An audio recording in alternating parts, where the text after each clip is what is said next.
ಓಂ ಶ್ರೀ ನಾಗಶಕ್ತಿ ವಿನಾಯಕಾಯ ನಮಃ. ಪವಿತ್ರ ನಾಗ, ತಮೋಗುಣ, ರಜೋಗುಣ, ಸತ್ವಗುಣ, ಷಟ್ಕೋಣ, ತ್ರಿಕೋಣ. ಶ್ರೀ ನಾಗಶಕ್ತಿ ವಿನಾಯಕ ಮಂಡಲ. ಓಂ ಶ್ರೀ ನ ಗ ಶ ತಿ ವಿ ನ ಯ ಕ ಯ ನ ಮಹ. ಓಂ ಶ್ರೀ ನಾಗಶಕ್ತಿ ವಿನಾಯಕಾಯ ನಮಃ. ಶ್ರೀ ನಾಗಶಕ್ತಿ ವಿನಾಯಕನ ಚರಣಾರವಿಂದಗಳಿಗೆ ನಮಿಸುತ್ತಾ ಈಗ ಈ ಮಾಸದ ಗ್ರಹಗತಿಗಳನ್ನು ನೋಡೋಣ. ಓಂ ಶ್ರೀಮಾತ್ರೇ ನಮಃ. ಓಂ ಪಿತ್ರೇ ನಮಃ. ಓಂ ಗುರುಭ್ಯೋ ನಮಃ. ಓಂ ಶ್ರೀ ನಾಗಶಕ್ತಿ ವಿನಾಯಕಾಯ ನಮಃ. ಓಂ ಕುಲದೇವತಾಭ್ಯೋ ನಮಃ. ನಮಸ್ತೆ ಮಿತ್ರರೇ.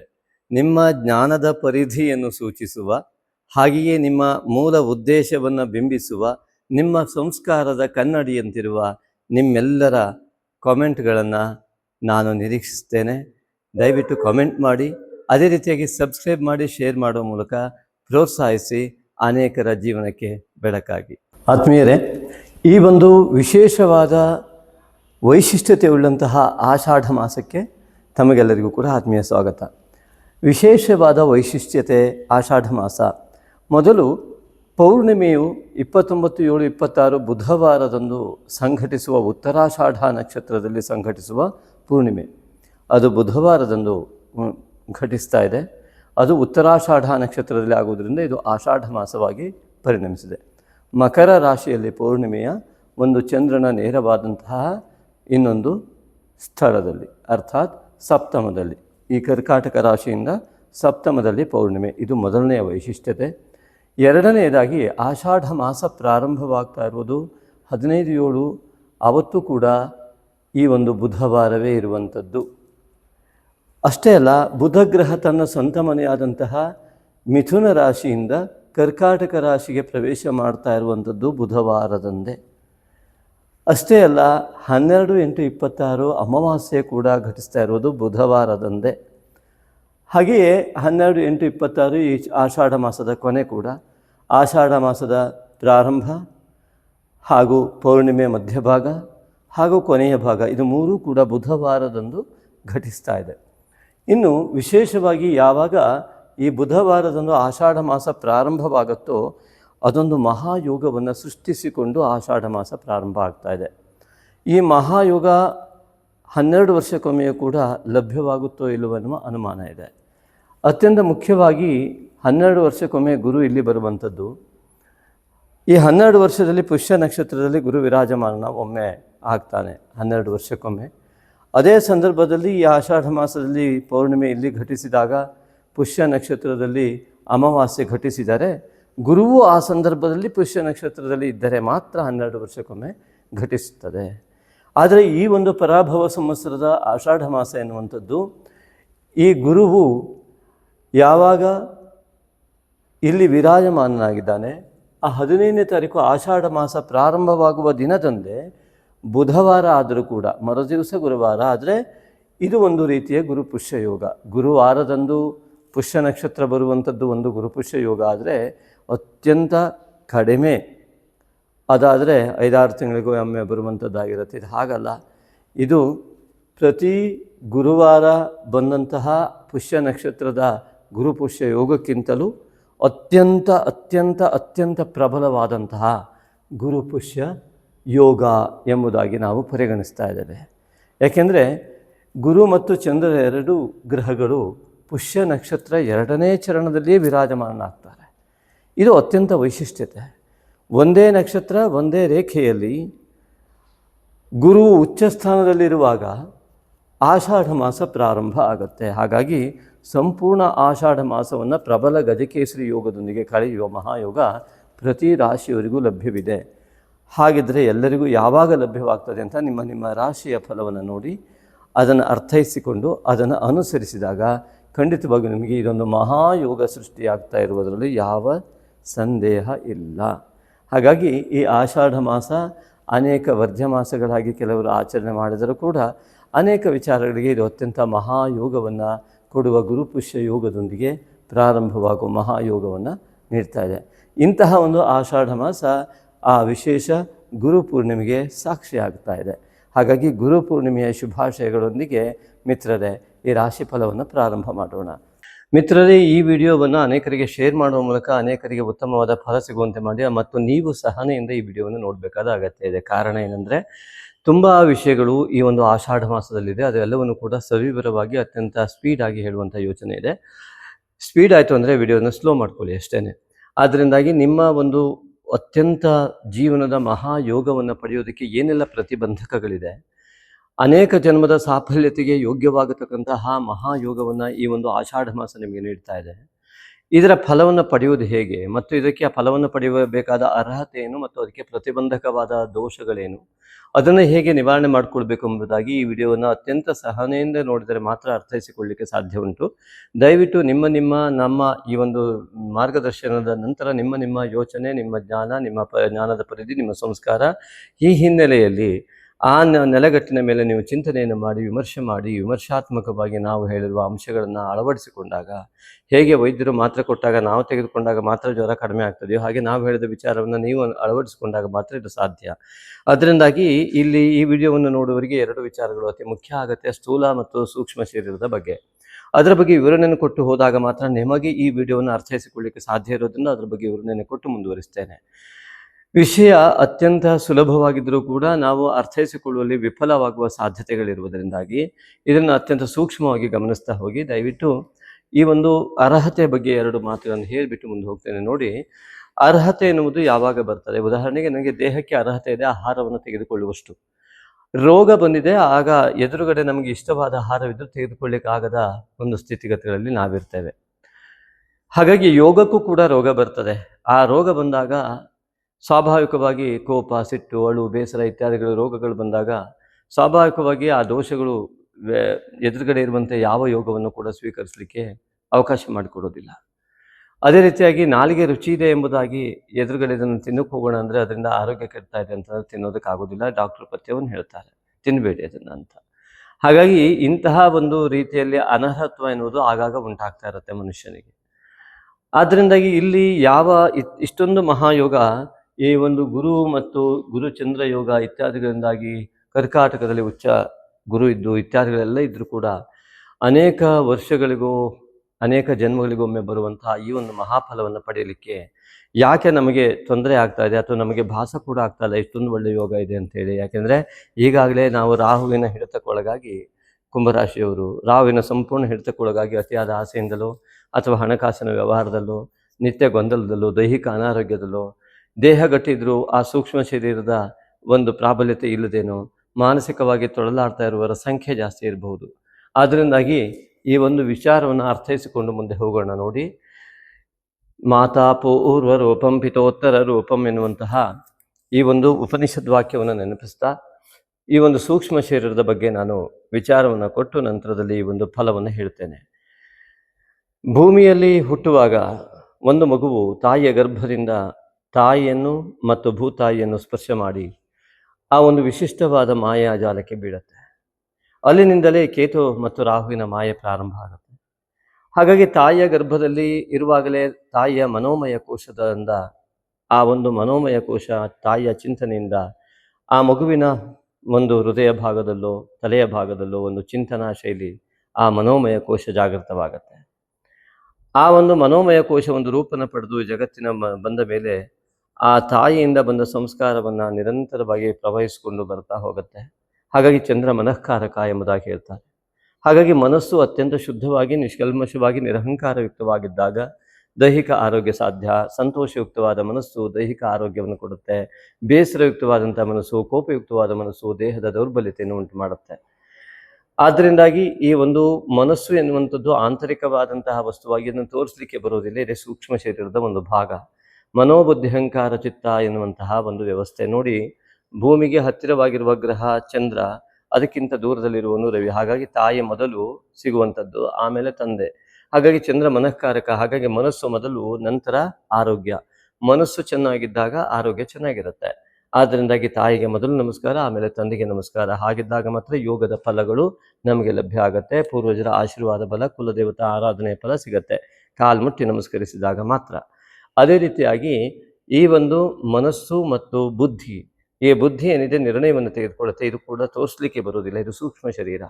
ಆದ್ದರಿಂದ ಮನಸ್ಸಿನ ಯೋಚನೆಗಳ ಪ್ರಾಬಲ್ಯತೆಯ ಮೇಲೆ, ಆ ಮನಸ್ಸಿನ ಯೋಚನೆಗಳು ಎಷ್ಟು ಪ್ರಬಲವಾಗಿವೆ ಮತ್ತು ಎಷ್ಟು ಧನಾತ್ಮಕವಾಗಿ ನಮ್ಮ ಜೀವನದ ಉನ್ನತಿಗೆ ಕಾರಕವಾಗ್ತಕ್ಕಂಥ ಯೋಚನೆಗಳು ಸೃಷ್ಟಿಯಾಗ್ತಾ ಇವೆ, ಆ ಬ್ರಹ್ಮತತ್ವ ಜಾಗೃತ ಆಗ್ತಾ ಇದೆ ಅನ್ನುವುದರ ಆಧಾರದ ಮೇಲೆ ನಮ್ಮ ನಿರ್ಣಯಗಳು ಹೊರಬಿದ್ದು ಜೀವನದ ನಿರ್ಣಯ ಆಗತ್ತೆ.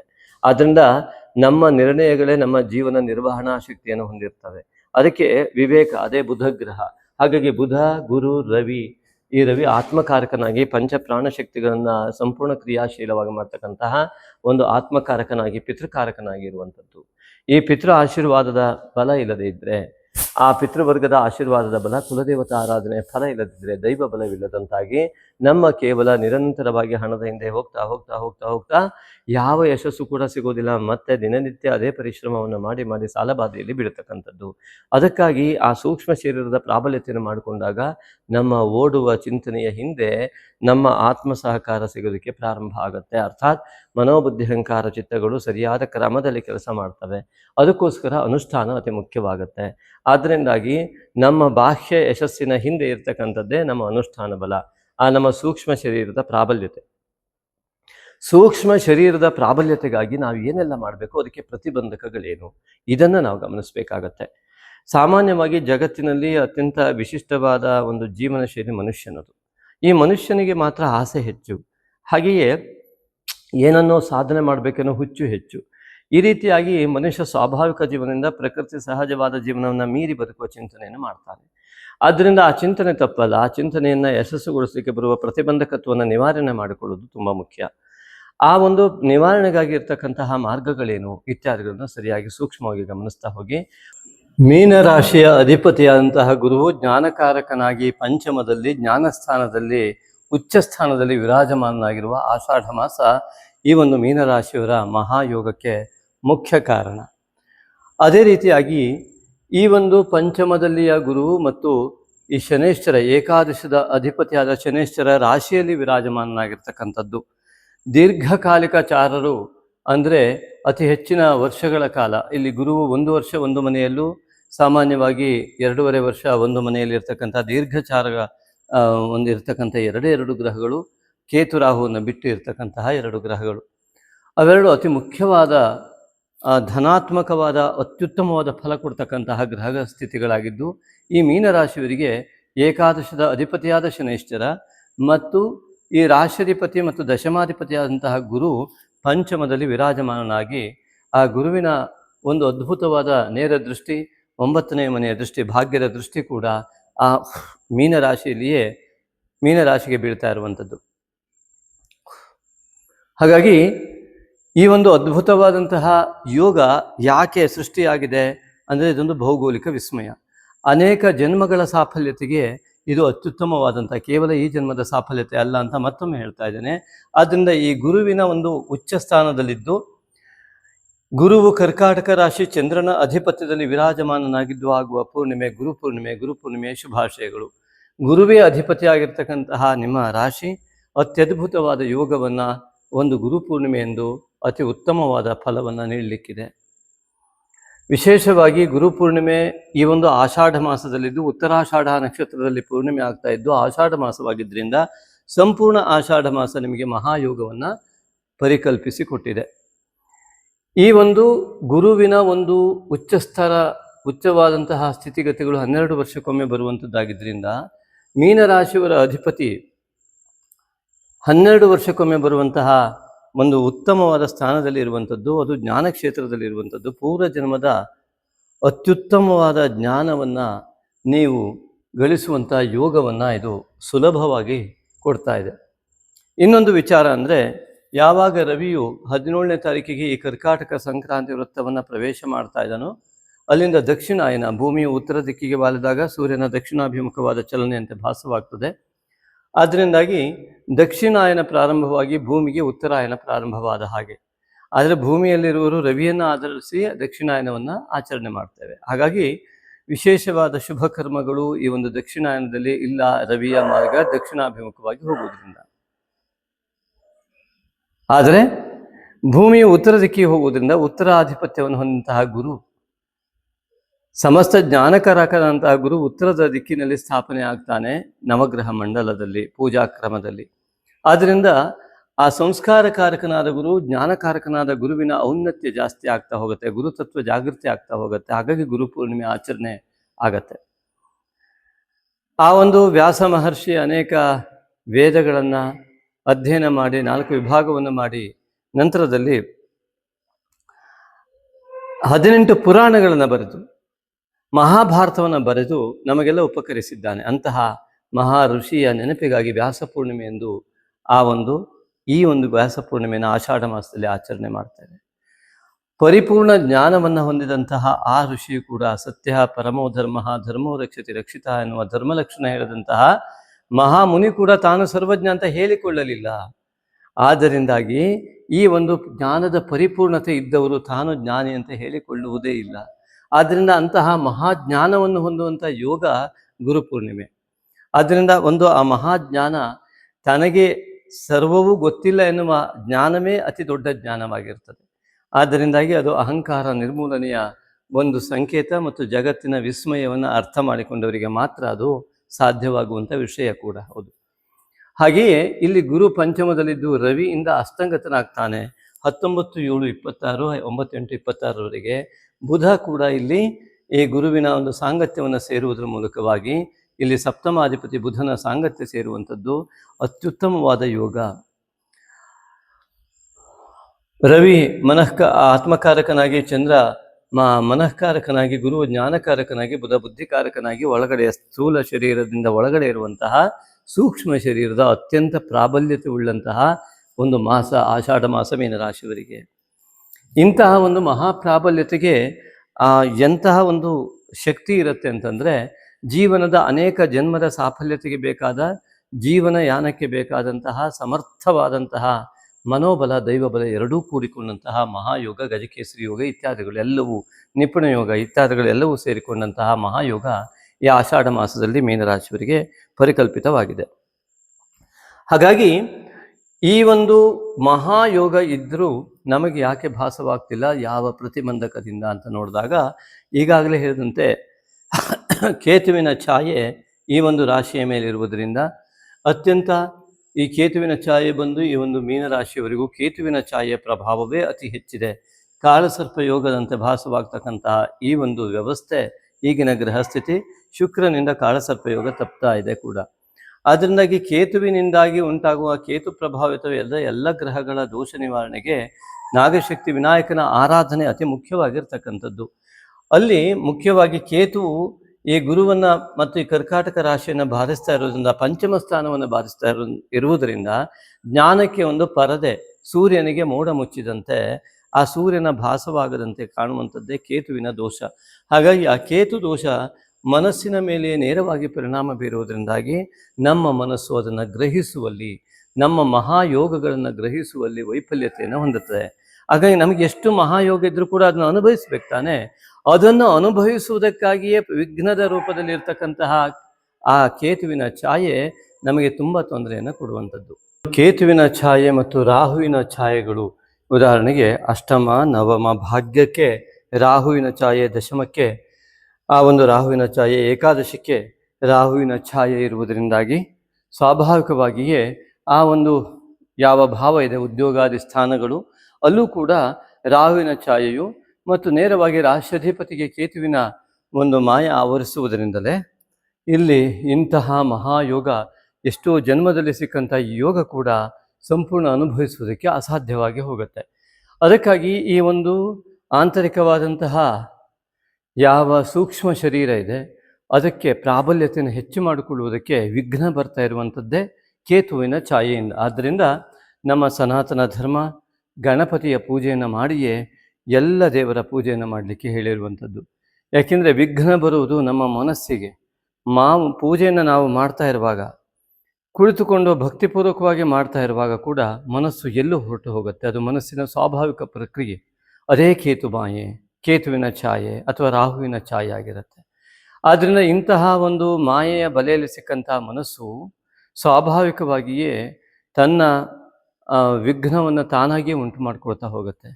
ಅದಕ್ಕಾಗಿ ನಿತ್ಯ ತಾಯಿಗೆ ಮೊದಲು ನಮಸ್ಕಾರ, ತಂದೆಗೆ ನಮಸ್ಕಾರ, ಆಮೇಲೆ ಗುರುವಿನ ಪ್ರಾರ್ಥನೆ ಬೇಕು.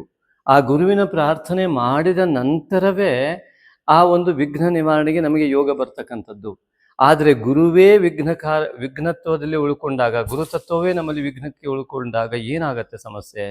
ಆ ಗುರುವಿನಲ್ಲಿ ಪ್ರಾರ್ಥನೆಯನ್ನೇ ಮಾಡಲಿಕ್ಕೆ ವಿಘ್ನ ಉಂಟಾಗ್ತಾ ಇರುತ್ತೆ. ಹಾಗಾಗಿ ಅಂತಹ ದೋಷ ನಿವಾರಣೆಗಾಗಿ ನಾಗಶಕ್ತಿ ವಿನಾಯಕನ ಆರಾಧನೆಯನ್ನು ನಿರಂತರ ಮಾಡ್ತಾ ಬರುವುದರಿಂದ ಅಂತಹ ಒಂದು ಪ್ರಬಲವಾದ ದೋಷದ ನಿವಾರಣೆ ಆಗತ್ತೆ. ಮನಸ್ಸಿನಿಂದ ಭಕ್ತಿಯಿಂದ ಮಾಡಿದಂಥ ಪೂಜೆಯೇ ಫಲ ಕೊಡ್ತದೆ ಅಂದಮೇಲೆ ಮನಸ್ಸಿನಲ್ಲಿಯೇ ಮಾಡುವ ಪೂಜೆ ಅತ್ಯಂತ ಶ್ರೇಷ್ಠ ಎಂಬುದಾಗಿ ಶಂಕರಾಚಾರ್ಯರು ಹೇಳ್ತಾರೆ. ಅದಕ್ಕೆ ಮಾನಸ ಪೂಜೆ ಅತ್ಯಂತ ಮುಖ್ಯವಾಗಿ ಕೆಲಸ ಮಾಡುತ್ತೆ. ನಮ್ಮ ಮನಸ್ಸೇ ನಮ್ಮ ಜೀವನದ ಇಡೀ ನಮ್ಮ ಜೀವಿತಾವಧಿ ಹುಟ್ಟಿದಾಗಿನಿಂದ ಸಾಯುವಲ್ಲಿವರೆಗೂ ಕೂಡ ನಮ್ಮ ಮನಸ್ಸು ಹೇಗಿದೆ ಎನ್ನುವುದೇ ನಮ್ಮ ಆಯುಷ್ಯನ ಪ್ರಮಾಣವನ್ನು ನಿರ್ಧಾರ ಮಾಡುವುದರ ಜೊತೆಗೆ ನಮ್ಮ ಜೀವನ ಸಾರ್ಥಕತೆಯನ್ನು ಹೇಳುತ್ತೆ. ನಮ್ಮ ಜೀವನದಲ್ಲಿ ಅದೆಷ್ಟು ಕ್ಷಣಗಳು ನಾವು ಸಂತೋಷವಾಗಿದೆಯೋ ಅದು ನಿಜವಾದ ನೆಮ್ಮದಿಯ ಜೀವನ, ಅದು ಮಾತ್ರ ಆಗಿರುತ್ತೆ. ಆದ್ದರಿಂದ ಜೀವಮಾನ ಪರ್ಯಂತ ಸಂತೋಷದ ಜೀವನವನ್ನು ಅನುಭವಿಸಲೇಬೇಕೆನ್ನುವ ಚಿಂತನೆಯೊಂದಿಗೆ ನಮ್ಮ ಋಷಿಮುನಿಗಳು ತಪಸ್ಸಿಗೆ ಹೋಗಿರುವಂಥದ್ದು, ಮಾಡಿರುವಂಥದ್ದು, ಅನುಭವದಿಂದ ಹೇಳಿರುವಂಥದ್ದು. ಆದ್ದರಿಂದ ಶಾಸ್ತ್ರ ಪುರಾಣಾದಿಗಳನ್ನು ಬರೆದುಕೊಂಡು ಆ ಮೂಲಕವಾಗಿ ಪರ ಸುಖ ಚಿಂತನೆಯನ್ನು ಮಾಡಿರುವಂಥದ್ದು. ಹಾಗಾಗಿ ಪ್ರತಿಯೊಂದು ಹಂತದಲ್ಲೂ ನಮ್ಮ ಶಾಸ್ತ್ರಗಳು ಉತ್ತಮವಾದ ಸುಖದ ಚಿಂತನೆಯನ್ನೇ ಮಾಡಿವೆ. ಆದ್ದರಿಂದ ಈ ಲೋಕದಲ್ಲೂ ಮತ್ತು ಸತ್ತ ಮೇಲೂ ಕೂಡ ಪುಣ್ಯಾಂಶವನ್ನು ಅನುಭವಿಸಬೇಕು, ಅರ್ಥಾತ್ ಸುಖವನ್ನು ಅನುಭವಿಸಬೇಕು ಎನ್ನುವ ಚಿಂತನೆಯ ಶಾಸ್ತ್ರಗಳು ನಿರಂತರವಾಗಿ ಹೇಳ್ಕೊಂಡು ಬಂದವು. ಅದರಿಂದಾಗಿ ಈ ಸಮಸ್ತ ಶಾಸ್ತ್ರ ಚಿಂತನೆಯ ಫಲವೇ ವಿಘ್ನ ನಿವಾರಣೆಗೆ ಬೇಕಾದಂತಹ ವಿಷಯ. ಆದ್ದರಿಂದಾಗಿ ಮುದ್ಗಲ ಪುರಾಣಾದಿಗಳಲ್ಲಿ ಉಲ್ಲೇಖವಾದಂತೆ ನಾಗಯಜ್ಞೋಪವೀತ ಗಣಪತಿ 8 ವರ್ಷದ ಬಾಲಕ, ಆ ಒಂದು ಉಪನೀತನಾದ ಒಟವನ್ನು ನಾವು ಮನಸ್ಸಿನ ಪರದೆಯ ಮೇಲೆ ತಂದುಕೊಂಡು ಕಣ್ಣು ಮುಚ್ಚಿದಾಗ ಆ ಆಂತರಿಕವಾದ ಮಹಾವಿಶ್ವ ತೆರೆದುಕೊಳ್ಳಬೇಕಾಗತ್ತೆ. ಮೂಲಾಧಾರದ ಚಕ್ರದ ಅಧಿಪತಿಯಾದಂಥ ಮಹಾಗಣಪತಿ ನಾಗಯಜ್ಞೋಪವೀತ ಗಣಪತಿ ಆಗಿರುವುದರಿಂದ ಆ ಎಲ್ಲ ಚಕ್ರಗಳಿಗೂ ಕೂಡ ಆ ನಾಗನೇ ಅಧಿಪತಿ ಆಗಿರುವುದರಿಂದ ಮೂಲಾಧಾರ ಮತ್ತು ಚಕ್ರಗಳ ಅಧಿಪತ್ಯವನ್ನು ಆ ಸಂಪೂರ್ಣವಾಗಿ ಸೆರೆ ಹಿಡಿದುಕೊಂಡಿರತಕ್ಕಂತಹ ಆ ಒಂದು ನಾಗಶಕ್ತಿ ವಿನಾಯಕನ ಮಾನಸ ಪೂಜೆ ಸಂಪೂರ್ಣವಾಗಿ ನಮ್ಮ ಮನಸ್ಸನ್ನು ನಿಯಂತ್ರಣದಲ್ಲಿಡುವಂತಹ ಒಂದು ತರಬೇತಿಯನ್ನು ಕೊಡುತ್ತೆ. ಆ ತರಬೇತಿ ಏನು ಮಾಡುತ್ತೆ ಅಂದರೆ ಸ್ಥಿತಪ್ರಜ್ಞಸ್ತದುಚ್ಯತೆ ಎನ್ನುವ ಭಗವದ್ಗೀತೆಯ ವಾಕ್ಯದಂತೆ ಆ ಒಂದು ಮನಸ್ಸು ಸ್ಥಿರತ್ವದ ಕಡೆಗೆ ಹೋಗುತ್ತೆ. ಆ ಸ್ಥಿರತ್ವವೇ ಅತಿ ಮುಖ್ಯವಾಗಿ ಜೀವನದಲ್ಲಿ ಬೇಕಾಗಿದ್ದು, ಸಂತೋಷ ನೆಮ್ಮದಿಯೇ ಸ್ಥಿರತ್ವವಾಗಿ ಉಳಿದುಕೊಳ್ಳಬೇಕು ಎನ್ನುವ ಸಾಧನೆ ಜೀವನದಲ್ಲಿ ಆಗಬೇಕಾಗಿದೆ. ಇದು ಮೀನರಾಶಿಯವರಿಗೆ ಗುರುವೇ ಅಧಿಪತಿಯಾಗಿದ್ದರಿಂದ ಅತ್ಯಂತ ಸುಲಭ ಕೂಡ ಹೌದು. ಹಾಗಾಗಿ ಆ ಗುರುವಿನ ಅಧಿಪತ್ಯದ ರಾಶಿಯವರು ಗುರುವನ್ನು ಜಾಗೃತ ಮಾಡಿಕೊಂಡರೆ, ಧನಾತ್ಮಕವಾದ ಚಿಂತನೆಯನ್ನು ಮನಸ್ಸಿನಲ್ಲಿ ಇಟ್ಟುಕೊಂಡರೆ, ಪ್ರತಿ ಹಂತದಲ್ಲೂ ಧನಾತ್ಮಕವಾದ ಚಿಂತನೆ ಇದ್ದಲ್ಲಿ ಧನಾತ್ಮಕವಾದಂತಹ ಭವಿಷ್ಯ ತಾನಾಗಿ ಸೃಷ್ಟಿಯಾಗತ್ತೆ. ಆದ್ದರಿಂದಾಗಿ ಆ ಧನಾತ್ಮಕ ಚಿಂತನೆಗೆ ಪ್ರತಿಬಂಧಕವಾಗುವ ಕೇತು ಛಾಯೆಯಿಂದ ದೂರ ಬರಲಿಕ್ಕಾಗಿ ಮಾನಸ ಪೂಜೆಯನ್ನು ಒಂದೇ ಸಮಯದಲ್ಲಿ ನಿರಂತರವಾಗಿ ಮಾಡ್ತಾ ಬನ್ನಿ. ಹೇಗೆ ಮಾಡಬೇಕು ಎನ್ನುವಂತಹ ಗೊಂದಲ ನಿಮಗಿದ್ರೆ ಖಂಡಿತ ಮಾನಸ ಪೂಜೆ ಎನ್ನುವಂತಹ ಒಂದು ವಾಟ್ಸಪ್ಪನ್ನು ಮಾಡಿ, ಆ ಮೂಲಕವಾಗಿ ನೀವು ಯಾವುದೇ ಹಣ ಕೊಡಬೇಕಾಗಿಲ್ಲ. ವಿಶ್ವದ ಒಂದು ಬಿಂದುವಾಗಿರುವ ನೀವು ಅತ್ಯಂತ ಸುಖ ನೆಮ್ಮದಿಯಿಂದ ಬದುಕಿದಿರಿ ಅಂತಾದರೆ ನಿಮ್ಮಂಥ ಅನೇಕರು ಕೂಡ ಬದುಕಿದ್ರು ಅಂತಂದರೆ ವಿಶ್ವವೇ ನೆಮ್ಮದಿಯಿಂದ ಇರುತ್ತೆ, ಶಾಂತವಾಗಿರುತ್ತೆ. ಶಾಂತಿಯುತವಾದ ವಿಶ್ವಶಾಂತಿಗಾಗಿ ನಮ್ಮ ಸಂಕಲ್ಪ. ಹಾಗಾಗಿ ಈ ಒಂದು ಮಾನಸ ಪೂಜೆಗಾಗಿ ನೀವೇನು ಹಣ ಕೊಡಬೇಕಾಗಿಲ್ಲ. ಅನೇಕರು ಅದನ್ನೇ ಚಿಂತನೆ ಮಾಡ್ತಾರೆ, ಎಷ್ಟು ದುಡ್ಡು ಕೊಡಬೇಕಪ್ಪ ಇದಕ್ಕೆ ಅಂತ. ಖಂಡಿತ ಆ ಥರ ಏನು ಚಿಂತನೆ ಮಾಡೋ ಅಗತ್ಯ ಖಂಡಿತ ಇಲ್ಲ. ವಿಶ್ವ ಶಾಂತಿಗಾಗಿ ನಮ್ಮ ಸಂಕಲ್ಪ, ಹಾಗೆ ನಿಮ್ಮ ಶಾಂತಿಯೇ ನಮ್ಮ ನೆಮ್ಮದಿ. ಆದ್ದರಿಂದಾಗಿ ನಿಮ್ಮ ಜೀವನ ಸುಖಮಯವಾದಲ್ಲಿ ಲೋಕ ಸಮಸ್ತ ಸುಖಿನೋ ಭವಂತು ಎನ್ನುವ ರೀತಿಯಲ್ಲಿ ನೀವೆಲ್ಲರೂ ಸುಖಿಗಳಾಗಿದ್ದರೆ ಖಂಡಿತವಾಗಿಯೂ ನಾವು ಸುಖಿಗಳಾಗಿರ್ತೇವೆ. ಆದ್ದರಿಂದಾಗಿ ಇದನ್ನು ವಿಡಿಯೋವನ್ನು ಅನೇಕರಿಗೆ ಶೇರ್ ಮಾಡಿ, ಲೈಕ್ ಮಾಡಿ, ಕಮೆಂಟ್ ಮಾಡಿ ಮತ್ತು ಹೈಪ್ ಮಾಡೋದಕ್ಕೂ ಕೂಡ ಮರಿಬೇಡಿ. ಆದ್ದರಿಂದಾಗಿ ಅನೇಕರಿಗೆ ಶೇರ್ ಮಾಡುವ ಮೂಲಕವಾಗಿ ಅನೇಕರ ಜೀವನ ಶಾಂತಿಯುತವಾಗಿ ಆಗಲಿ ಅಂತ ನೀವು ಕೂಡ ಆತ್ಮೀಯ ವಿಶಾಲ ಮನೋಭಾವದಿಂದ ಆ ಒಂದು ಭಾವನೆಯನ್ನು ಜಾಗೃತ ಮಾಡಿಕೊಂಡು ಶೇರ್ ಮಾಡ್ತೀರಾ ಅಂತ ನಾನು ಭಾವಿಸ್ತೇನೆ. ಅದೇ ರೀತಿಯಾಗಿ ಈ ಒಂದು ಮನಸ್ಸಿನ ಪ್ರಕ್ರಿಯೆಯು ಸಂಪೂರ್ಣವಾಗಿ ಶಾಂತಿಯುತವಾಗುವುದಕ್ಕೆ ಬುಧ ಕೂಡ ಕಾರಣನಾಗ್ತಾನೆ. ಹೃದಯ ಭಾಗ ಕರ್ಕಾಟಕ ರಾಶಿ, ಭಕ್ತಿಯ ಭಾವನೆ ಜಾಗೃತವಾಗುವ ಅನಾಹತ ಚಕ್ರ ಇರುವಂತಹ ರಾಶಿಯೇ ಕರ್ಕಾಟಕ ರಾಶಿ. ಇದಕ್ಕೆ ಜ್ಞಾನಕಾರಕನಾದ ಗುರು ಅಲ್ಲಿ ಬಂದು ಕುಳಿತಿದ್ದಾನೆ. ಆದ್ದರಿಂದಾಗಿ ಈ ಒಂದು ಗುರುವಿನ ಒಂದು ಆ ಉಚ್ಚಸ್ತರದ ಫಲ ಬುಧನ ಜೊತೆಗೆ ಸೇರಿದಾಗ ಅನಾಹತ ಚಕ್ರ, ಆ ಆಂಜನೇಯ ರಾಮ ಮತ್ತು ಸೀತೆಯನ್ನ ಹೃದಯ ಭಾಗವನ್ನು ಬಿರಿದು ತೋರಿಸ್ತಾನೆ. ತನ್ನ ಭಕ್ತಿ ಭಾವನೆಯಲ್ಲಿ ಅವರನ್ನು ಬಂಧಿಸಿಟ್ಟಿದ್ದೇನೆ ಅನ್ನುವುದಾಗಿ ತೋರಿಸ್ತಾನೆ. ಅಂದರೆ ಈ ಒಂದು ಮಹಾ ಸೂಕ್ಷ್ಮ ಶರೀರ ಏನಿದೆಯಲ್ಲ, ಮನಸ್ಸು, ಆತ್ಮ, ಜ್ಞಾನ ಇವೆಲ್ಲವೂ ಕೂಡ ಅನಾಹತ ಚಕ್ರದ ಸ್ಥಾನದಲ್ಲಿ ಬಂದು ಕುಳಿತಿದೆ. ಹಾಗಾಗಿಯೇ ಮೀನರಾಶಿಯವರು ಅಧ್ಯಾತ್ಮ ಚಿಂತನೆಯನ್ನು ಮಾಡ್ತಾ ಬಂದರೆ ಹಿಂದಿನ ಜನ್ಮದ ಸಾಧನೆ ಫಲಗಳೂ ನಿಮಗೆ ಲಭ್ಯವಾಗುವುದರ ಜೊತೆಗೆ ಅತ್ಯುತ್ತಮವಾದಂತಹ ನೆಮ್ಮದಿಯ ಜೀವನವನ್ನು ನೀವು ಖಂಡಿತ ಪಡಿತೀರಾ. ಅದೆಷ್ಟೇ ಕಷ್ಟವಿದ್ದರೂ ನೀಗಿಸುವ ಒಳ ಸಾಮರ್ಥ್ಯ ನಿಮ್ಮಲ್ಲಿ ಬೆಳೆದರೆ ಹೊರ ಸಾಮರ್ಥ್ಯ ಇನ್ನೂ ದ್ವಿಗುಣವಾಗಿ, ನಂಬಿಕೆ, ದೃಢ ವಿಶ್ವಾಸಗಳು ನಿಮ್ಮ ಇನ್ನೂ ಬಲಯುತವಾಗಿ ಮಾಡ್ತಾ ನಿಮ್ಮ ಪರಿಶ್ರಮಕ್ಕೆ ಸಂಪೂರ್ಣವಾದ ಫಲ ಲಭ್ಯವಾಗಲಿಕ್ಕೆ ಈ ಒಂದು ನಾಗಶಕ್ತಿ ವಿನಾಯಕನ ಮಾನಸ ಪೂಜೆಯ ಆರಾಧನೆಯ ಜೊತೆಗೆ ಗೃಹಸ್ಥಿತಿಯು ನಿಮಗೆ ಸಂಪೂರ್ಣ ಅನುಕೂಲ್ಯತೆಯನ್ನು ಉಂಟು ಮಾಡಿಕೊಡ್ತಾ ಇದೆ. ಆದ್ದರಿಂದಾಗಿ ಈ ಒಂದು ಮೀನರಾಶಿಯ ಅಧಿಪತಿಯಾದಂತಹ ಗುರುವು ವಿಶಿಷ್ಟವಾಗಿ ಈ ಒಂದು ದಕ್ಷಿಣಾಯನದಲ್ಲಿ ಗುರುವು ಪಂಚಮದಲ್ಲಿ ಬಂದಿರುವಂಥದ್ದು ಉತ್ತರ ಅಭಿವೃದ್ಧಿಗೆ ಕಾರಕವಾಗುವುದರ ಜೊತೆಗೆ ಸಂಪೂರ್ಣವಾಗಿ ಗುರುವು ಈ ಒಂದು ಪುಷ್ಯ ನಕ್ಷತ್ರ 2ನೇ ಪಾದದಲ್ಲಿ, ಚಂದ್ರ ಪುಷ್ಯ ನಕ್ಷತ್ರ 2ನೇ ಪಾದದಲ್ಲಿ ದಕ್ಷಿಣಾಯನ ಪ್ರಾರಂಭವಾಗುವ ಸಮಯದಲ್ಲಿ ಆ ಒಂದು 15ನೇ ತಾರೀಕಿನಂದು ಎರಡೂ ಗುರು ಮತ್ತು ಚಂದ್ರರು ಪುಷ್ಯ ನಕ್ಷತ್ರದ ಏಕರೇಖತ್ವದಲ್ಲಿ ಇರುವಂತಹ ಮಹಾಯುಗ ಸೃಷ್ಟಿಯಾಗ್ತಾ ಇರುವುದರಿಂದಾಗಿ ಅತ್ಯಂತ ಉತ್ತಮವಾದ ಫಲ ಅನೇಕ ಜನ್ಮಗಳಿಗೊಮ್ಮೆ ಲಭ್ಯವಾಗುವಂಥ ಮಹಾಯೋಗ. ಗುರುವಾರ ದಿವಸ ಪುಷ್ಯ ನಕ್ಷತ್ರ ಬಂದು ಗುರುಪುಷ್ಯ ಯೋಗ ಎಂಬುದು ಏನಾಗುತ್ತದೋ ಅದಕ್ಕಿಂತ 1000 ಪಟ್ಟು ಬಲವುಳ್ಳಂತಹ ಗುರುಪುಷ್ಯ ಯೋಗ ಈ ಒಂದು ಗುರು ಮತ್ತು ಚಂದ್ರರು ಒಂದೇ ಉಚ್ಚ ರಾಶಿಯಲ್ಲಿರುವಂತಹ ಗುರು ಇದ್ದು ಅಲ್ಲಿ ಪುಷ್ಯ ನಕ್ಷತ್ರದಲ್ಲಿ ಚಂದ್ರ ಮತ್ತು ಗುರು ಈ ಒಂದು 15ನೇ ತಾರೀಕಿನಿಂದ ಪ್ರಾರಂಭವಾಗಿ ಚಂದ್ರನು ಈ ಆಷಾಢ ಮಾಸಕ್ಕೆ ಚಾಲನೆಯನ್ನು ನೀಡ್ತಾ ಇದ್ದಾನೆ. ಹಾಗಾಗಿ ನಿಮ್ಮ ಮನಸ್ಸು ಗಜಕೇಸರಿ ಯೋಗದತ್ತ ಚಿಂತನೆ ಆಗ್ತಾ ಮನಸ್ಸು ಮತ್ತು ಗುರು ಆತ್ಮಕಾರಕನಾದ ರವಿಯಲ್ಲಿ ವಿಲೀನವಾಗ್ತಕ್ಕಂತಹ ಮಹಾ ಅಧ್ಯಾತ್ಮ ಯೋಗ ಅಲೌಕಿಕತೆಯೇ ಲೌಕಿಕತೆಗೆ ಅತ್ಯಂತ ಪ್ರಾಧಾನ್ಯ ಬಲವನ್ನು ನೀಡುತ್ತೆ. ಒಳಗಡೆಯ ಅಂತಃಸತ್ವವೇ ವ್ಯಕ್ತಿತ್ವವಾಗಿ ಆ ವ್ಯಕ್ತಿತ್ವದಿಂದ ಮತ್ತು ನಿಮ್ಮ ಜ್ಞಾನದ ಒಂದು ಪ್ರಭಾವದಿಂದಲೇ ನೀವು ಅತ್ಯಂತ ದೊಡ್ಡ ವ್ಯಕ್ತಿಗಳಾಗ್ತಕ್ಕಂಥವರು. ಆದ್ದರಿಂದ ನಿಮ್ಮ ಅಂತಃಸತ್ವ ಎನ್ನುವುದು ಜಾಗೃತವಾಗುವುದಕ್ಕಾಗಿ ಅಧ್ಯಾತ್ಮದ ಚಿಂತನೆ ಬೇಕಾಗಿದೆ. ನಿತ್ಯಾನುಷ್ಠಾನದ ಬಲದಿಂದಲೇ ನಿಮ್ಮ ವ್ಯಕ್ತಿತ್ವದ ವಿಕಸನವಾಗ್ತಕ್ಕಂಥದ್ದು. ಆ ಮೂಲಕವಾಗಿ ನಿಮ್ಮ ಬಾಹ್ಯ ಸ್ಥೂಲ ಶರೀರಕ್ಕೆ ಬಲ ಬರುವಂಥದ್ದು. ಮನಸ್ಸಿನಲ್ಲಿ ಅತ್ಯಂತ ಬೇಸರಗೊಂಡು ಕುಳಿತುಕೊಂಡಾಗ ಶರೀರವು ಕೂಡ ಕುಸಿದು ಹೋಗುತ್ತದೆ. ಅದೆಷ್ಟೋ ಜನ ಹೃದಯಾಘಾತದಿಂದ ಮಾನಸಿಕವಾದ ಶಾಕಿಂದ ಸಾಯೋರಿದ್ದಾರೆ. ಅದೇ ರೀತಿಯಾಗಿ ಮನಸ್ಸು ದುರ್ಬಲವಾದಾಗ ದೇಹ ರೋಗಕ್ಕೆ ತುತ್ತಾಗುತ್ತೆ. ಮನೋ ದೌರ್ಬಲ್ಯತೆ ಇಲ್ಲದವರನ್ನು ಆಪರೇಷನ್ ಮಾಡೋದಕ್ಕೆ ವೈದ್ಯರು ಉತ್ಸುಕತೆಯಿಂದ ಮಾಡ್ತಾರೆ.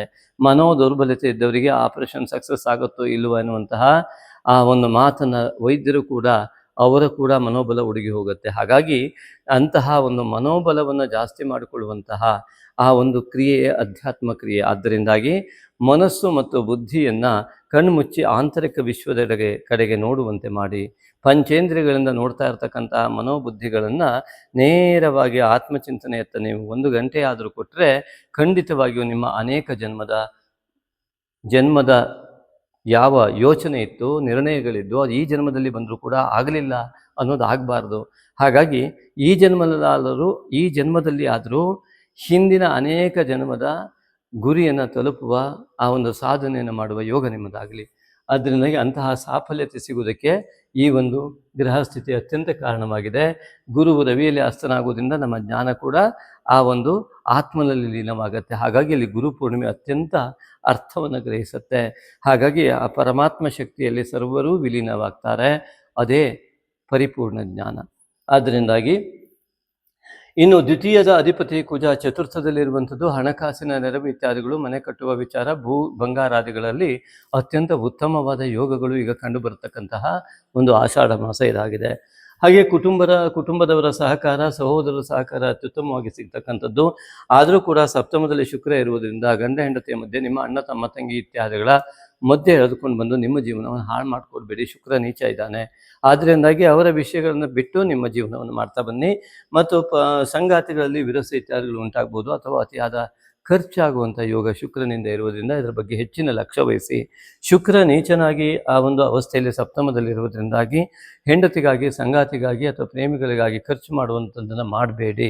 ಅದರ ಮೂಲಕವಾಗಿ ನಿಮಗೆ ಅತ್ಯಂತ ಈ ಒಂದು ಶುಕ್ರನ ದೋಷಗಳು ಅಂಟಿಕೊಳ್ಳಬಹುದು. ಆದ್ದರಿಂದಾಗಿ ಲಕ್ಷ್ಮೀನಾರಾಯಣನ ಆರಾಧನೆ ಮಾಡುವ ಮೂಲಕವಾಗಿ ಮತ್ತು ಈ ಬುಧ ವಿಷ್ಣು ತತ್ವ ಗುರು ವಿಷ್ಣು ತತ್ವ, ಆಂಜನೇಯನ ಆರಾಧನೆ, ವಿಷ್ಣು ಸಹಸ್ರನಾಮಗಳ ಪಠನೆ ಇತ್ಯಾದಿಗಳನ್ನು ಮಾಡುವ ಮೂಲಕವಾಗಿ ಆಂತರಿಕವಾದ ಜ್ಞಾನಕ್ಕೆ ಹೆಚ್ಚು ಒತ್ತು ಕೊಟ್ಟಾಗ ಈ ಶುಕ್ರ ದೋಷ ನಿವಾರಣೆ ಆಗುತ್ತೆ.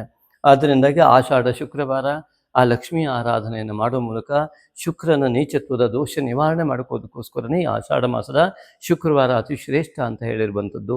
ಆದ್ದರಿಂದಾಗಿ ಶುಕ್ರನ ಈ ನೀಚತ್ವದ ದೋಷ ನಿವಾರಣೆಗಾಗಿ ಲಕ್ಷ್ಮೀ ಪೂಜಾ ಆರಾಧನೆಗಳನ್ನು ಖಂಡಿತವಾಗಿಯೂ ಭಕ್ತಿಯುಕ್ತವಾಗಿ ಮಾಡಿ ಈ ಶುಕ್ರದ ನೀಚತ್ವದನ್ನು ನಿವಾರಣೆ ಮಾಡಿಕೊಳ್ಳಿ. ಹೆಂಡತಿ ಅಥವಾ ಗಂಡನ ಜಾತಕದ ಪರಸ್ಪರ ಮೇಲನದಿಂದ ಉಂಟಾಗುವ ಯಾವ ಗ್ರಹ ದೋಷಗಳಿದ್ದರೆ ಅದನ್ನು ಕೂಡ ನಿವಾರಣೆ ಮಾಡಲಿಕ್ಕೆ ಲಕ್ಷ್ಮೀನಾರಾಯಣನ ಆರಾಧನೆಯನ್ನು ಮಾಡಿ ಅನ್ಯೋನ್ಯ ಸಾಮರಸ್ಯತೆಯನ್ನು ಹೊಂದಿ ಆ ಮೂಲಕವಾಗಿ. ಮತ್ತು ಇಲ್ಲಿ ಈಗಾಗಲೇ ಹೇಳಿದಂತೆ ಪಂಚಮದ ಸ್ಥಿತಿ ಅತ್ಯುತ್ತಮವಾಗಿದ್ದು ಪಂಚಮದ ಸಮಸ್ತ ವಿಧ ಫಲ ಯಾವ ರೀತಿಯಾಗಿದೆ ಅಂತಂದರೆ ಶತ್ರು ನಿವಾರಣೆಯ ಫಲ ರವಿಯಿಂದಲೂ ಅತ್ಯಂತ ಉತ್ತಮವಾಗಿರ್ತಕ್ಕಂಥದ್ದು. ಕಾಮ, ಕ್ರೋಧ, ಲೋಭ, ಮೋಹ, ಮದ, ಮತ್ಸರಾದಿ ಎನ್ನುವಂತಹ ಆಂತರಿಕ ಶತ್ರುಗಳ ನಿವಾರಣೆಗೂ ಕೂಡ ಅಧ್ಯಾತ್ಮಯೋಗ ನಿಮಗೆ ಸಹಾಯ ಮಾಡುವುದರ ಜೊತೆಗೆ ಬಾಹ್ಯ ಇರತಕ್ಕಂತಹ ಶತ್ರುಗಳ ನಿವಾರಣೆಯು ಕೂಡ ಈ ರವಿಗ್ರಹದಿಂದ ಉಂಟಾಗುವುದು ನಿಮ್ಮ ಪಿತೃವರ್ಗದ ಆಶೀರ್ವಾದದ ಬಲದ ಮೇಲೆ. ಗುರುವಿನ ಅನುಗ್ರಹವೂ ಕೂಡ ತಂದೆಯ ಮೂಲಕ ಸಿಗುವ ಹಾಗೆ ರವಿಯಿಂದ ಗುರುವ ಹಸ್ತನಾಗಿರುವುದರಿಂದ ತಂದೆ ತಾಯಿಯನ್ನು ಪೂಜಿಸಿ, ಅದು ವಿಶೇಷವಾಗಿ ಗುರುಪೂರ್ಣಿಮೆಯಲ್ಲಿ ತಾಯಿ ತಂದೆಯನ್ನು ಕೂರಿಸಿ ಪೂಜಿಸಿ ಅವರಿಗೆ ನಮಸ್ಕಾರ ಮಾಡಿ ನಿಮ್ಮ ಅಹಂಕಾರವನ್ನು ಸಂಪೂರ್ಣ ಸಮರ್ಪಣೆ ಮಾಡಿಬಿಡಿ.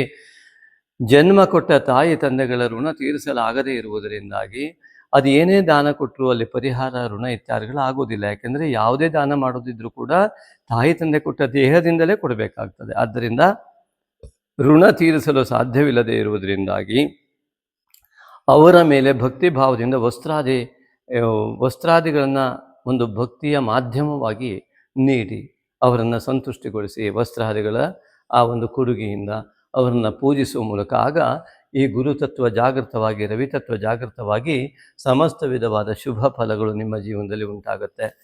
ಅಂತಹ ಒಂದು ಶುಕ್ರನ ಸಪ್ತಮತ್ವ ಎನ್ನುವಂಥದ್ದು ನೀಚತ್ವ ಇರುವುದರಿಂದಾಗಿ ಬಹಳ ಎಚ್ಚರಿಕೆ ಹಣಕಾಸಿನ ವಿಚಾರದಲ್ಲಿ ಮತ್ತು ಸ್ತ್ರೀಯರ ವಿಚಾರದಲ್ಲಿ ಬಹಳ ಎಚ್ಚರಿಕೆ ಬೇಕಾಗತ್ತೆ. ಸ್ತ್ರೀಯರಿಗೂ ಕೂಡ ಸ್ತ್ರೀಯರ ವಿಚಾರದಲ್ಲಿ ಎಚ್ಚರಿಕೆ ಬೇಕಾಗತ್ತೆ ಅನ್ನೋದು ನಮ್ಮ ಮಾತಿನ ಅರ್ಥ. ಯಾಕೆಂದರೆ ಶುಕ್ರ ಸ್ತ್ರೀಕಾರಕನು ಕೂಡ ಆಗ್ತಾನೆ. ನಿಮಗೆ ಈ ಮೋಸ ಮಾಡುವಂತಹ ಚಿಂತನೆ ಇದ್ದಂಥವರು ಕೆಲವರು ಈ ರೀತಿಯಾಗಿ ಚಿಂತಿಸುವಂಥ ಸಾಧ್ಯತೆಗಳು ಇರ್ತದೆ ಅನ್ನುವುದನ್ನು ಗಮನಿಸಿಕೊಳ್ಳಿ. ಹಾಗೆಯೇ ಮೀನರಾಶಿಯವರು ಈ ಅಷ್ಟಮದ ಯಾವ ಶುಕ್ರ ಇಲ್ಲಿ ಸಪ್ತಮದಲ್ಲಿ ಪ್ರವೇಶ ಆಗಿದ್ದಾನೆ, ಕೆಲವರಿಗೆ ಜಾತಕವನ್ನು ಪರಿಶೀಲನೆ ಮಾಡಿಕೊಳ್ಳಿ. ಜಲಕಂಟಕಾದಿಗಳು ಇದ್ದರೆ ಸ್ವಲ್ಪ ಕಷ್ಟ ಆಗ್ಬೋದು, ಸ್ವಲ್ಪ ಚಿಂತನೆ ಮಾಡಿಕೊಂಡು ಅದರಿಂದ ಪಾರಾಗುವ ಮಾರ್ಗವನ್ನು ಹುಡುಕಿಕೊಳ್ಳಿ. ಹಾಗೆ ಇನ್ನು ಭಾಗ್ಯದ ಅಧಿಪತಿ ಕುಜ ಚತುರ್ಥದಲ್ಲಿರುವುದರಿಂದ ಕುಲದೇವತಾ ಆರಾಧನೆ ಫಲದಿಂದ ಮನೆ ಕಟ್ಟುವ ಯೋಗ, ಭೂಯೋಗ, ಬಂಗಾರ ಯೋಗ ಇತ್ಯಾದಿಗಳೆಲ್ಲವೂ ಲಭ್ಯವಾಗುವಂಥ ಯೋಗ ಇದೆ, ಅದು ನಿಮ್ಮದಾಗಲಿ. ಹಾಗೆಯೇ ಇನ್ನು ದಶಮದ ಅಧಿಪತಿ ಗುರು ಪಂಚಮದಲ್ಲಿರುವುದರಿಂದಾಗಿ ಇನ್ನು ನಿಮ್ಮ ಕೆಲಸದಲ್ಲಿ ಕಲಿಯುವುದು ತುಂಬ ಇದೆ ಅಂತ ಅರ್ಥ. ಉತ್ತಮವಾದ ಉದ್ಯೋಗದಲ್ಲಿ ಬಡ್ತಿ ಇತ್ಯಾದಿಗಳು ಲಭ್ಯವಾಗುವ ಮಹಾಯೋಗಗಳು ಕೂಡ ಇದೆ. ಆದರೆ ಈ ಸ್ಥಾನಕ್ಕೆ ರಾಹುವಿನ ಒಂದು ಛಾಯೆ ಇದೆ ನೋಡಿ, ಆದ್ದರಿಂದಾಗಿ ನಿಮ್ಮ ಉದ್ಯೋಗ ಸ್ಥಾನದಲ್ಲಿ ತುಂಬ ಕಿರಿಕಿರಿ ಆಗ್ಬೋದು. ಅದಕ್ಕಾಗಿ ನಾಗಶಕ್ತಿ ವಿನಾಯಕನ ಮಾನಸ ಪೂಜಾರಾಧನೆ ಮಾಡುವುದರಿಂದ ಅದು ನಿರ್ಮೂಲನೆ ಕೂಡ ಆಗತ್ತೆ. ಹಾಗೆ ಆ ದೃಢವಾದ ಭಕ್ತಿ ವಿಶ್ವಾಸಗಳು ನಿಮ್ಮದಾಗಿರುತ್ತೆ, ಅದಕ್ಕೆ ತಕ್ಕ ಫಲ ಕೂಡ ಸಿಗತ್ತೆ. ಅದೇ ರೀತಿಯಾಗಿ ಈ ಒಂದು ಮೀನರಾಶಿಯಿಂದ ದಶಮದ ಅಧಿಪತಿಯಾದಂತಹ ಗುರು ಪಂಚಮದಲ್ಲಿರುವುದರಿಂದ ಕೆಲಸದ ಜಾಗದಲ್ಲಿ ತುಂಬ ಕಲಿಯುವಂಥದ್ದು ಇರುತ್ತದೆ. ನಿಮ್ಮ ಕಲಿತ ವಿದ್ಯೆಯಿಂದ ಕೆಲಸ ಮಾಡೋದು ಕೂಡ ಇರುತ್ತೆ. ಅವೆರಡೂ ಕೂಡ ಲಭ್ಯವಾಗಲಿ, ಉತ್ತಮವಾಗಲಿ. ಇನ್ನು ಏಕಾದಶಿ ಅಧಿಪತಿ ಅಂತ ಶನೇಶ್ವರ ರಾಶಿಯಲ್ಲಿರುವುದು ನಿಮ್ಮ ಪುಣ್ಯ. ಏಕಾದಶಿಯಲ್ಲಿ ಪೂರ್ಣಿಮೆ ಉತ್ತರಾಷಾಢ ನಕ್ಷತ್ರದ ಆಗ್ತಾ ಇರುವಂಥದ್ದು ನಿಮ್ಮ ಗಜಕೇಸರಿ ಯೋಗಕ್ಕೆ ಮಹಾಯೋಗವನ್ನು ನೀಡ್ತಾ ಇರ್ತಕ್ಕಂಥದ್ದು. ಮನೋಬಲ ಮತ್ತು ದೈವ ಬಲವನ್ನು ಸೇರಿಸಿ ಉತ್ತಮವಾದ ಏಕಾದಶದ ಫಲವನ್ನು ನಿಮಗೆ ಖಂಡಿತವಾಗಿಯೂ ಈ ಒಂದು ಆಷಾಢ ಮಾಸ ನೀಡುತ್ತೆ.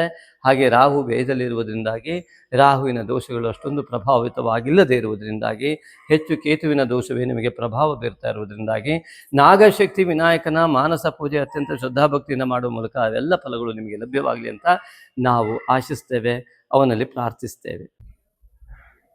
ನಮಸ್ತೆ. ಶ್ರೀ ನಾಗಶಕ್ತಿ ವಿನಾಯಕಾಯ ನಮಃ. ಶ್ರೀ ನಾಗಶಕ್ತಿ ವಿನಾಯಕ ಪರಿಹಾರಧಾಮ ಶಿವಮೊಗ್ಗ ಶಕ್ತಿಧಾಮ.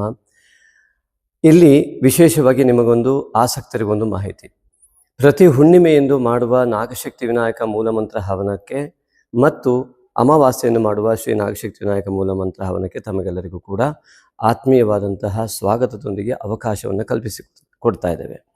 ಮುಖ್ಯವಾಗಿ ಹುಣ್ಣಿಮೆಯಂದು ಯಾವುದೇ ರೀತಿಯಾದ ವ್ಯಾಪಾರ ಅಭಿವೃದ್ಧಿ ಇರಬಹುದು, ಹಣಕಾಸಿನ ತೊಂದರೆಗಳಿದ್ದಲ್ಲಿ ಇತ್ಯಾದಿಗಳಿಗಾಗಿ ವಿಶೇಷ ಸಂಕಲ್ಪವನ್ನು, ನಿಮ್ಮ ಯಾವುದೋ ಕೆಲಸದಲ್ಲಿ ಜಯ ಆಗಬೇಕು ಇತ್ಯಾದಿಗಳಿಗೋಸ್ಕರವಾಗಿ ಆವತ್ತು ಸಾಮೂಹಿಕವಾದಂತಹ ಈ ಒಂದು ಹವನವನ್ನು ನಾವು ಆಯೋಜಿಸ್ತಾ ಇರ್ತೇವೆ ಪ್ರತಿ ಹುಣ್ಣಿಮೆ ಮತ್ತು ಅಮಾವಾಸ್ಯೆ. ಅಮಾವಾಸ್ಯೆಯ ಸಂಕಲ್ಪ, ಮಾಟ ಮಂತ್ರ, ದೃಷ್ಟಿದೋಷ ಇತ್ಯಾದಿಗಳ ನಿವಾರಣೆಗಾಗಿ ನಾಗಶಕ್ತಿ ವಿನಾಯಕನ ಮೂಲ ಮಂತ್ರದ ಹವನವನ್ನು ಇಲ್ಲಿ ಆಯೋಜಿಸ್ತಾ ಬರ್ತಾ ಇದ್ದೇವೆ. ಇದಕ್ಕೆ ಮುಖ್ಯವಾಗಿ ತಮ್ಮ ಪಾಲ್ಗೊಳ್ಳುವಿಕೆ ಹೇಗೆ, ಅದರ ಫಲವನ್ನು ನೀವು ಪಡೆದುಕೊಳ್ಳುವುದು ಹೇಗೆ ಎನ್ನುವುದು ಅತಿ ಸುಲಭವಾದ ಮಾರ್ಗ. ನೀವು ನಿಮಗೆ ಇಷ್ಟವಾದ ಕಾಣಿಕೆಯನ್ನು ಹುಣ್ಣಿಮೆಗೋ ಅಥವಾ ಅಮಾವಾಸ್ಯೆಗೋ ಅಂತ ಮೆನ್ಷನ್ ಮಾಡಿ ಅದನ್ನು ವಾಟ್ಸಪ್ ಮಾಡುವ ಮೂಲಕವಾಗಿ ಫೋನ್ಪೇ ಅಥವಾ ಗೂಗಲ್ ಪೇಯನ್ನು ಮಾಡಿ ಅದರ ರಿಸಿಪ್ಟನ್ನು ಹಾಕಿ ನಿಮ್ಮ ಮೂಲ ಅಮಾವಾಸ್ಯೆ ಮತ್ತು ಹುಣ್ಣಿಮೆ ಈಗಾಗಲೇ ಹೇಳಿದ ಉದ್ದೇಶದಂತೆ ಆ ಉದ್ದೇಶವನ್ನು ನಮೂದಿಸಿ, ನಿಮ್ಮ ರಾಶಿ, ನಕ್ಷತ್ರ ಮತ್ತು ಉದ್ದೇಶ ಇಷ್ಟನ್ನು ನೀವು ನಮೂದಿಸಿ ನಮಗೆ ವಾಟ್ಸಪ್ ಮಾಡುವ ಮೂಲಕವಾಗಿ ನೀವು ಖಂಡಿತವಾಗಿ ಇದರಲ್ಲಿ ನಿಮಗೆ ಆ ಒಂದು ಫಲ ಸಿಗುವಂಥದ್ದಕ್ಕೆ ಭಾಗವಹಿಸಲಿಕ್ಕೆ ನಿಮಗೆ ಅವಕಾಶ. ಅದೇ ರೀತಿಯಾಗಿ ಅದರ ಪ್ರಸಾದವನ್ನು ಕೂಡ ತಲುಪಿಸುವಂತಹ ವ್ಯವಸ್ಥೆಯನ್ನು ಕೂಡ ನಾವು ಆದಷ್ಟು ಪ್ರಯತ್ನಪಟ್ಟು ಮಾಡ್ತಾ ಇದ್ದೇವೆ. ಹಾಗಾಗಿ ಅನೇಕರಿಗೆ ಈಗಾಗಲೇ ಆ ಒಂದು ವ್ಯವಸ್ಥೆಯಿಂದ ಅನುಕೂಲ ಆಗಿದೆ. ನಮ್ಮನ್ನು ಸೃಷ್ಟಿಸಿದ ದೇವರಿಗೆ ಋಣಿಯಾಗಿ ದಾನದಲ್ಲೇ ಶ್ರೇಷ್ಠವಾದ ದಾನವಾದ ಸಾತ್ವಿಕ ದಾನವನ್ನು ಮಾಡಲು ಸಹೃದಯ ಆಸಕ್ತ ದಾನಿಗಳಿಗಿದೋ ಪುಣ್ಯಕಾಲ. ಶ್ರೀ ನಾಗಶಕ್ತಿ ವಿನಾಯಕನ ದೇವಾಲಯ ನಿರ್ಮಾಣಕ್ಕಾಗಿ ಭಕ್ತಿ ಭಾವದಿಂದ ನೀವು ನೀಡುವ ಒಂದೊಂದು ರೂಪಾಯಿಯೂ ನಿಮ್ಮ ಅನೇಕ ತಲೆಮಾರುಗಳವರೆಗೆ ಪುಣ್ಯವನ್ನು ಪ್ರವಹಿಸುವ ದೇಣಿಗೆಯಾಗಿರುವುದು. ಈಗಾಗಲೇ ಶಿವಮೊಗ್ಗದ ಶಕ್ತಿಧಾಮ ಟೌನ್ಶಿಪ್ನಲ್ಲಿ ನಿರ್ಮಾಣ ಹಂತದಲ್ಲಿರುವ ಶ್ರೀ ನಾಗಶಕ್ತಿ ವಿನಾಯಕನ ದೇವಾಲಯಕ್ಕೆ ಸುಮಾರು 1.5 ಕೋಟಿಯಷ್ಟು ನಿರ್ಮಾಣ ವೆಚ್ಚ ತಲುಪಬಹುದೆಂದು ಅಂದಾಜಿಸಿದ್ದು, ದೈವೇಚ್ಛೆಯಂತೆ ಭಕ್ತಿಯುಕ್ತ ಮುಕ್ತ ಮನಸ್ಸಿನಿಂದ 9448507161 ಈ ನಂಬರಿಗೆ ನಿಮಗೆ ದೇವಪ್ರೇರಣೆಯಾದಷ್ಟು ದೇಣಿಗೆಯನ್ನು ಫೋನ್ಪೇ ಅಥವಾ ಗೂಗಲ್ ಪೇ ಮಾಡಿ ರಿಸಿಪ್ಟನ್ನು ವಾಟ್ಸಪ್ ಮಾಡಿ ಟೆಂಪಲ್ ಅಥವಾ ದೇವಾಲಯವೆಂದು ನಮೂದಿಸಿದಲ್ಲಿ ಸೂಕ್ತ ದೇಣಿಗೆಗೆ ವಾಟ್ಸಪ್ನಲ್ಲಿ ರಶೀದಿ ಕಳುಹಿಸಲಾಗುವುದು. ಹೆಚ್ಚಿನ ಮಾಹಿತಿಗಾಗಿ ವಾಟ್ಸಪ್ ಮೂಲಕ ಸಂಪರ್ಕಿಸಬಹುದು. ಸರ್ವೇ ಜನಾಃ ಸುಖಿನೋ ಭವಂತು.